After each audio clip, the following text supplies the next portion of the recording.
Chapter 23. On one of Sissy's wakeful nights, she told Valency her poor little story. They were sitting by the open window. Sissy could not get her breath lying down that night. An inglorious gibbous moon was hanging over the wooded hills, and in its spectral light Sissy looked frail and lovely and incredibly young. A child. It did not seem possible that she could have lived through all the passion and pain and shame of her story. He was stopping at the hotel across the lake. He used to come over in his canoe at night. We met in the pines down the shore. He was a young college student. His father was a rich man in Toronto.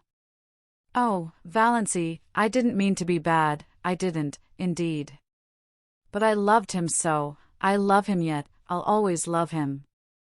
And I didn't know some things. I didn't understand. Then his father came and took him away. And after a little, I found out, oh, Valency, I was so frightened. I didn't know what to do. I wrote him, and he came. He said he would marry me, Valency. And why, oh, Valency, he didn't love me anymore. I saw that at a glance.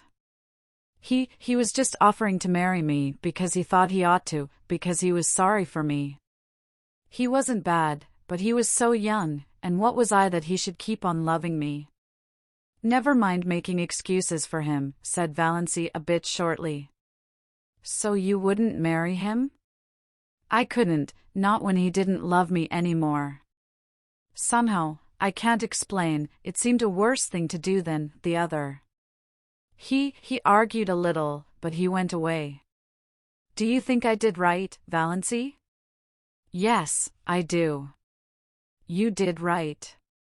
But don't blame him, dear. Please don't. Let's not talk about him at all. There's no need. I wanted to tell you how it was. I didn't want you to think me bad. I never did think so. Yes, I felt that, whenever you came.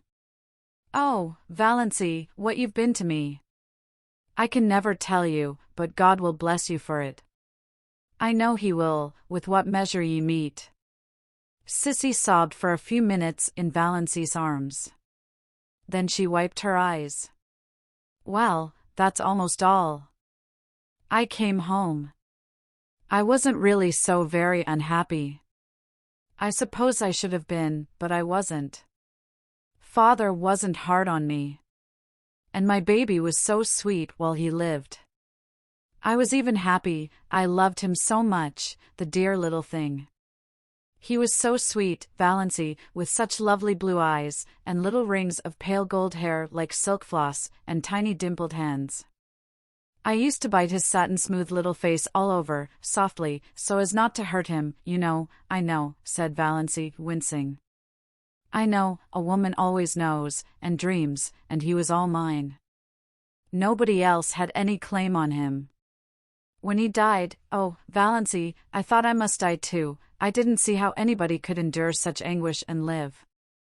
To see his dear little eyes and know he would never open them again, to miss his warm little body nestled against mine at night and think of him sleeping alone and cold, his wee face under the hard frozen earth. It was so awful for the first year. After that it was a little easier. One didn't keep thinking this day last year, but I was so glad when I found out I was dying. Who could endure life if it were not for the hope of death? Murmured Valency softly. It was of course a quotation from some book of John Foster's. I'm glad I've told you all about it, sighed Sissy. I wanted you to know. Sissy died a few nights after that. Roaring Abel was away.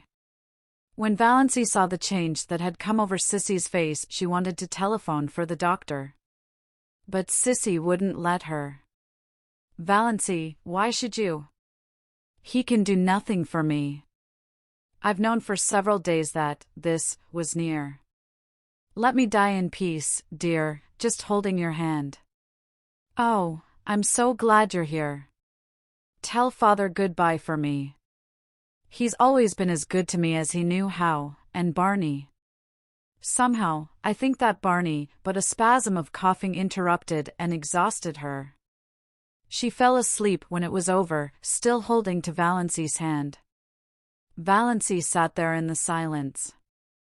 She was not frightened, or even sorry. At sunrise, Sissy died. She opened her eyes and looked past Valency at something that made her smile suddenly and happily. And, smiling, she died. Valency crossed Sissy's hands on her breast and went to the open window.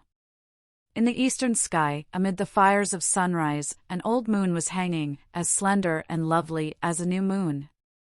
Valency had never seen an old moon before. She watched it pale and fade until it paled and faded out of sight in the living rose of day. A little pool in the barrens shone in the sunrise like a great golden lily. But the world suddenly seemed a colder place to Valency. Again, nobody needed her.